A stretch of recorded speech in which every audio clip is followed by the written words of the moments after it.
Assalamualaikum warahmatullahi wabarakatuh. Konnichiwa, genki desu. Selamat siang, apa kabarnya? Semoga kalian di rumah dalam keadaan baik-baik saja dan keadaan sehat walafiat. Pada kesempatan kali ini, kita akan belajar tentang jenis-jenis campuran ya, melanjutkan pelajaran kemarin tentang mixing atau proses pencampuran. Sekarang kita belajar tentang jenis-jenis campuran. Sebelum masuk ke materi utama jenis campuran, kita pahami dulu istilah di pelajaran mixing dan agitasi. Proses di pelajaran proses pencampuran dan pengadukan yang umum di industri kimia. Mixing dan agitasi atau pencampuran dan pengadukan itu terjadi di mixing tank atau tangki pencampuran ya. Kemudian istilah pertama yang paling umum ya artinya ya mixing, proses pencampuran dari kata mix ya. Kata dasarnya verb 1 mix plus verb ing, jadi mixing, proses pencampuran. Kemudian ada mixture, campuran. Ada lagi mixer ya, alat pencampur. Jadi beda antara mixing, mixture, dan mixer. Mixing itu proses, mixer itu hasilnya, mixer itu alatnya. Kemudian nama lain dari mixing kadang disebut juga homogenasi atau menyeragamkan campuran. Dari kata homo, sejenis, sama, atau seragam, sama, sejenis, seragam. Itu homogenasi, menyeragamkan campuran. Alatnya namanya homogenizer ya. Kemudian ada nama lain dari homogenizer dan mixer, ada stirrer ya, pengaduk. Kemudian agitasi, proses pengadukan. Agitator, pengaduk juga sama impeller, pendorong atau pengaduk. Jadi mixer, homogenizer, agitator, impeller, stirrer itu artinya kurang lebih hampir sama, alat pengaduk di industri kimia. Kemudian kita tahu ya,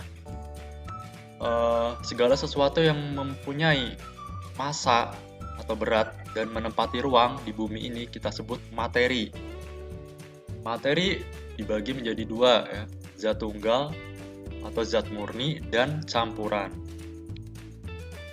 Zat tunggal dibagi dua lagi, jadi unsur dan senyawa ya. Unsur, apa itu unsur? Unsur itu zat tunggal atau zat murni yang tidak dapat diuraikan lagi, yang nggak bisa dipisahin lagi menjadi zat yang lebih sederhana lagi melalui reaksi kimia ya. Jadi unsur itu zat tunggal yang nggak bisa dipisahin lagi menjadi lebih sederhana melalui reaksi kimia. Sedangkan senyawa dia zat tunggal tapi masih bisa diuraikan lagi ya, melalui reaksi kimia. Contohnya sekarang, unsur dibagi dua lagi, unsur logam dan non-logam. Contohnya unsur logam.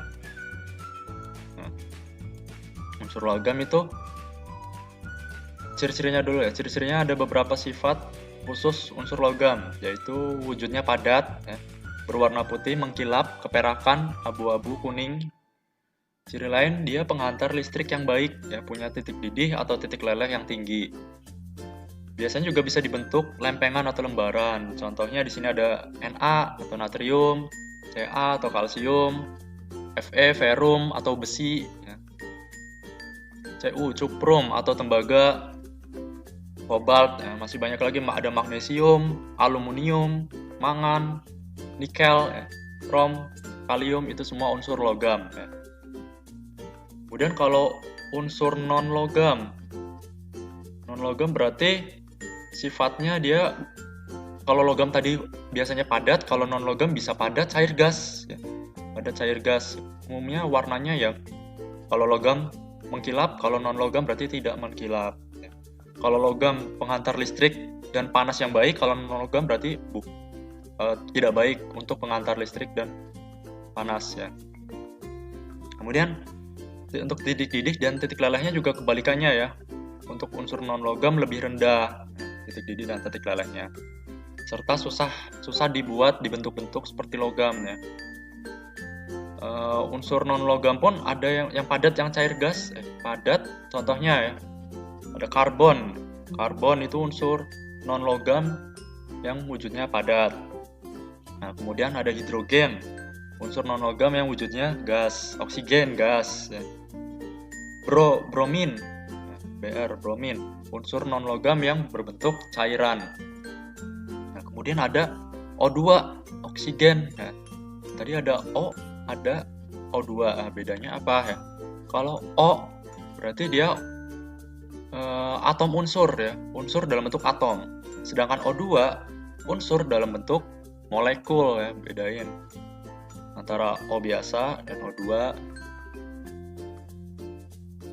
atom oksigen dan molekul oksigen ya, bedain. Nah, sebenarnya di antara unsur logam dan non logam ini ada lagi namanya unsur semi logam ya, atau sering disebut metaloid ya. Istilah lainnya metaloid. Ini kalau tadi logam itu konduktor, non logam isolator, berarti ini kalau semi logam ya semi konduktor ya, di antara logam dan non logam ya. Dia bisa nganterin listrik, cuma ya kurang baik ya, kurang baik aja. Kemudian contohnya itu boron, silikon, arsen, itu contoh unsur semi logam. Kemudian lanjut lagi ke senyawa. Senyawa itu berarti dua unsur ya, gabungan dari dua unsur atau lebih yang melalui reaksi kimia, itu disebut senyawa. Senyawa itu juga bisa diartikan zat tunggal yang bisa diuraikan lagi menjadi zat lain yang lebih sederhana melalui reaksi kimia ya. Kalau tadi unsur nggak bisa diuraikan lagi, kalau senyawa bisa diuraikan lagi ya pakai reaksi kimia. Senyawa kalau diuraikan lagi berarti berubah menjadi, balik lagi menjadi unsur penyusunnya ya. Contohnya yang sering kita jumpai sehari-hari, contoh senyawa adalah air ya. Yang paling sering air, H2O. Nah, tapi di sini senyawa pun dibagi dua ya, ada senyawa organik, ada senyawa anorganik. Bedanya apa? Senyawa organik dan anorganik. Ya. Jadi kalau senyawa organik itu biasanya berasal dari makhluk hidup atau dari proses fotosintesis. Biasanya juga terdiri dari unsur karbon ya, C, sebagai rangkaian utamanya. Kadang ada juga H dan O ya. Ciri-ciri senyawa organik itu ada CHO ya, tapi paling sering C ya. Contohnya di sini ada C12, H22O11 atau kita sebut sukrosa. Ya, biasanya terdapat pada buah-buahan atau tebu, gula. Kemudian ada senyawa C2H5OH, senyawa alkohol. Kemudian ada CH3COH, asam cuka. Kemudian contoh lain CO2NH2 dua kali, itu senyawa urea. Itu senyawa organik ya, ada CHO. Kalau senyawa anorganik, ya anorganik. Ini senyawa anorganik berarti berasal dari sumber daya mineral yang terdapat di bumi ya. Kalau tadi organik biasanya dari makhluk hidup, kalau anorganik biasanya terdapat dari mineral di bumi. Nah, senyawa anorganik itu biasanya mudah larut dalam air ya, nggak mudah terbakar ya, beda dengan senyawa organik. Contohnya, nah, paling sering itu H2O atau air. Ya. Air itu anorganik. Kemudian NaCl ya, NaCl, natrium klorida, itu nama lain dari garam, itu juga anorganik. Contoh lain, CO ya, karbon monoksida. Ada lagi CO2, karbon dioksida. Tadi di sini ada di unsur logam ada CO. Di anorganik ada CO juga ya, sama-sama ada CO. Tapi bedanya apa? Di sini perhatikan ya, O-nya kecil. Kalau O-nya kecil, ini huruf kapital besar, berarti ini unsur ya. O-nya ini termasuk dalam satu rangkaian ya. Beda dengan CO yang ini, C besar, O besar ya. Berarti ini C-nya karbon, O-nya oksigen ya, unsur karbon dan unsur oksigen yang ini, karbon dan oksigen. Tapi kalau ini CO kecil ini Ini unsur kobalt ya, bedain. Jadi huruf besar dan kecil di tata nama senyawa kimia itu sangat berpengaruh ya, sangat berbeda. Dan campuran. Nah, ini yang kita akan bahas lebih banyak ya, campuran. Campuran ini kalau diartikan berarti zat yang terbuat dari gabungan dua atau lebih zat yang berbeda tanpa melalui reaksi kimia ya. Atau tanpa melalui reaksi kimia ya, dua zat atau lebih bergabung tanpa melalui reaksi kimia. Kalau senyawa itu dua zat atau lebih bergabung tapi melalui reaksi kimia. Jadi ada kalau campuran tanpa melalui reaksi kimia bergabungnya ya. Dan biasanya campuran ini terdiri dari senyawa ditambah senyawa atau unsur tambah senyawa ya, molekul unsur atau tambah senyawa. Gabungan zat ini biasanya berupa senyawa unsur-unsur ya, benar ya. Tidak dapat bersatu. Ya. Kemudian campuran ini dibagi dua, ya, ada campuran homogen dan heterogen. Homogen, yang kata homo tadi artinya sama, sejenis atau seragam. Atau nggak bisa dibedain lagi ya, kelihatannya sama. Heterogen, beda jenis. Berbeda. Homogen ini contohnya hanya satu, larutan. Kemudian kalau heterogen ini contohnya koloid dan suspensi. Dibagi lagi jadi dua, koloid dan suspensi. Contohnya ya. Untuk contoh campuran pertama ya, di sekitar kita ada udara. Udara itu terdiri dari karbon dioksida, ada oksigen, ada gas hidrogen. Dia masuknya larutan, koloid atau suspensi. Nah, udara itu masuknya larutan ya. Kenapa? Karena dia kelihatannya sejenis ya, nggak kelihatan mana oksigen, mana karbon dioksida, mana hidrogen. Ya, kelihatannya sama semua. Kalau air garam ya, air garam berarti air H2O ditambah NaCl, garam NaCl. Itu jadinya kalau digabungin, dilarutin, diaduk, kelihatannya sejenis nggak? Kalau kelihatannya sejenis ya, jadi dia homogen, larutan homogen. Air gula ya, diaduk, gulanya larut, jadi dia homogen juga. Pasir dalam air ya, diaduk, tapi lama-lama kelihatan bedanya ya, mana air, mana pasir, itu berarti heterogen.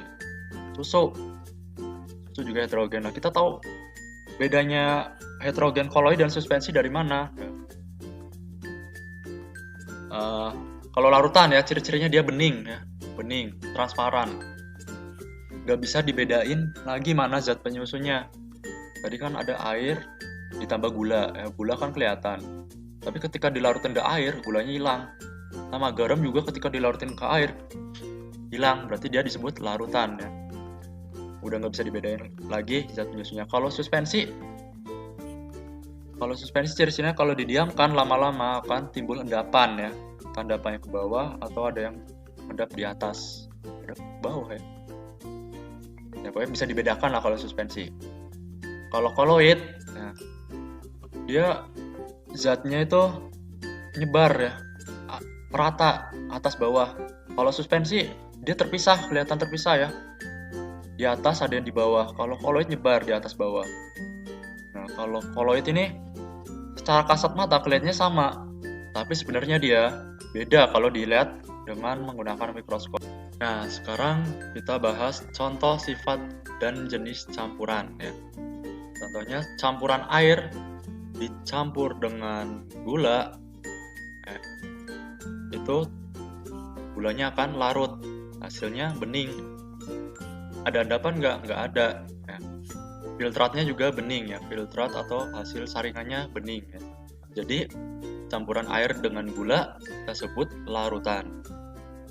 Contoh kedua, kalau air dicampur garam ya, garamnya akan larut, campuran itu akan bening ya, nggak ada endapan, filtratnya juga bening, ya, maka dia air dan garam juga disebut larutan. Kalau air dan susu, susunya larut, tapi warnanya keruh, nggak ada endapan, filtratnya juga keruh ya. Itu kita sebut koloid. Contoh lain, air dicampur terigu, ya, tidak larut, keruh ya.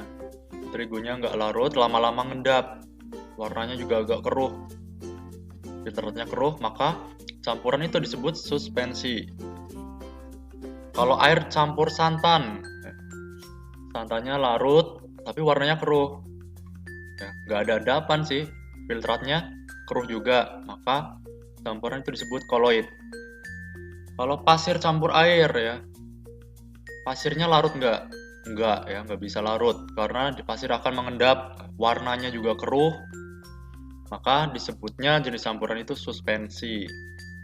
Kalau air teh ya, tehnya larut, warnanya bening, nggak ada endapan, maka disebut larutan. Kalau kopi, air campur kopi, kopinya nggak larut, ya, ada endapan, ya, itu disebut koloid. Nah, kemudian contoh lain. Sekarang contoh 1 dan 2 ini adalah campuran padat-padat, ya. Campuran yang terdiri dari 2 unsur padat-padat, yaitu unsur tembaga atau cuprum dan unsur seng atau zinc. Ya, tembaga dan seng, cuprum dan zinc itu bercampur menjadi logam kuningan ya. Kuningan itu adalah campuran tembaga dan seng. Kemudian ada campuran perunggu ya. Perunggu itu terdiri dari tembaga dan timah ya, cuprum dan stannum, Cu dan Sn. Itu campuran padat-padat ya. Jadi campuran itu nggak mesti bentuknya cair, bentuknya padat juga bisa disebut campuran kalau terdiri dari 2 unsur atau lebih. Kemudian contoh lain air sirup ya. Komponen penyusunnya air mineral ya, H2O, gula. Gula ini C12, H22O11 dan sari buah, fruktosa. Kemudian ada air kopi tadi udah, teh manis, minuman ringan. Minuman ringan ini ada air, pemanis, pewarna, dan gas karbon dioksida. Ya, jadi ada campuran gasnya juga. Dia ada contoh tadi campuran padat-padat, campuran padat cair gas. Di sini ada campuran cair gas ya. Contohnya di minuman ringan yang bersoda itu ada campuran gas karbon dioksida. Nah, jadi ciri-ciri campuran karo larutan itu dispersi molekuler, maksudnya itu dispersi, penyebaran ya. Zat terlarutnya menyebar ya. Jadi larutan itu terdiri dari zat terlarut dan pelarut. Misalkan larutan gula tadi ya, zat terlarutnya itu gula. Zat pelarutnya, pelarut itu biasanya yang wujudnya cair, jumlahnya lebih banyak. Itu berarti air ya. Dispers, menyebar ya. Berarti gulanya atau terlarutnya menyebar secara molekuler ya. Molekuler itu berarti bentuknya mol ya, lebih kecil dari mikroskop ya. Ukuran mikro, lebih kecil dari mikro, yang nggak bisa kita lihat dengan kasat mata ya, harus dilihat dengan mikroskop. Kalau menyebarnya molekuler itu larutan. Ciri-cirinya homogen ya, saking apa ya, molekularnya dia kelihatannya sama, sejenis semua, kelihatan homo ya, padahal ya, saking homogennya dia nggak bisa dibedakan dengan mikroskop. Kemudian partikelnya berdimensi panjang kali lebar tebalnya kurang dari 1 nanometer ya, jadi sangat-sangat kecil. Satu fasa, nggak bisa dibedain lagi. Ciri lain satu fasa, nggak bisa dibedain. Fase padat, fase cair nggak bisa, semuanya kelihatan sama, cair semua atau padat semua atau gas semua ya. Yang cair semua ya, contohnya larutan gula tadi, padat cair, gulanya padat, air cair, padat cair digabungin jadi cair semua.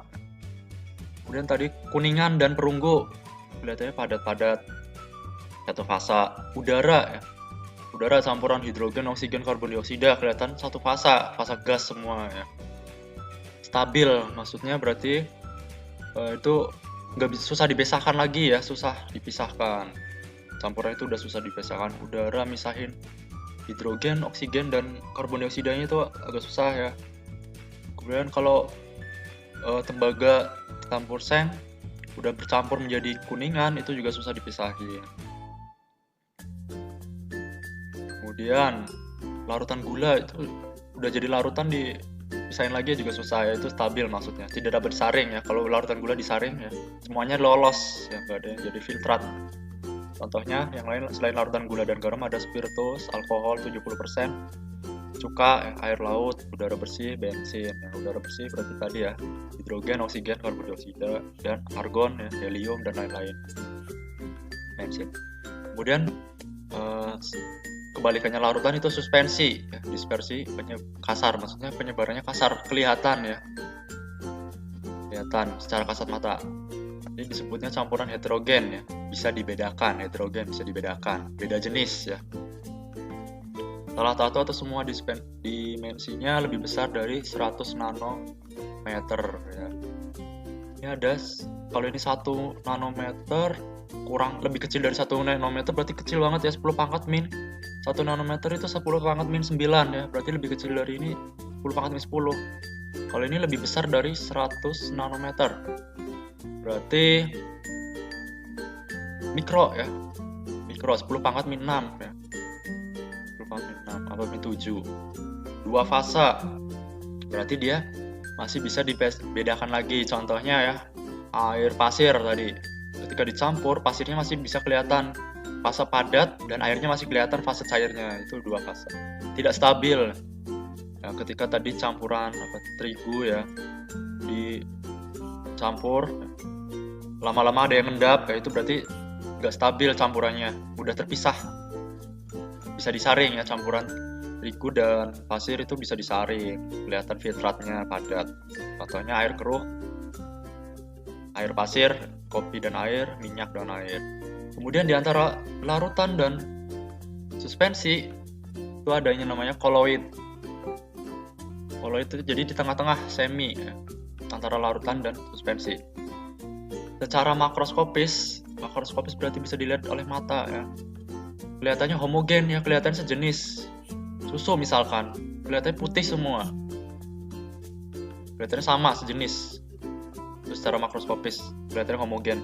Tapi dia sebenarnya heterogen ya kalau dilihat dengan mikroskop. Sebenarnya dia bisa dibedakan ya kalau dilihat dari mikroskop. Jadi dia antara larutan dan suspensi, tengah-tengah. 2 fase juga ya, 2 fase stabil, nggak bisa disaring kecuali penyaringan yang ultra. Maksudnya penyaringan ultra itu lebih kecil dari saringan biasa ya, ukurannya benar-benar ultra itu 10 pangkat min 7 kalau nggak salah. Nah, contohnya yang koloid itu sabun, susu, santan, jelly, selai, mentega, mayones.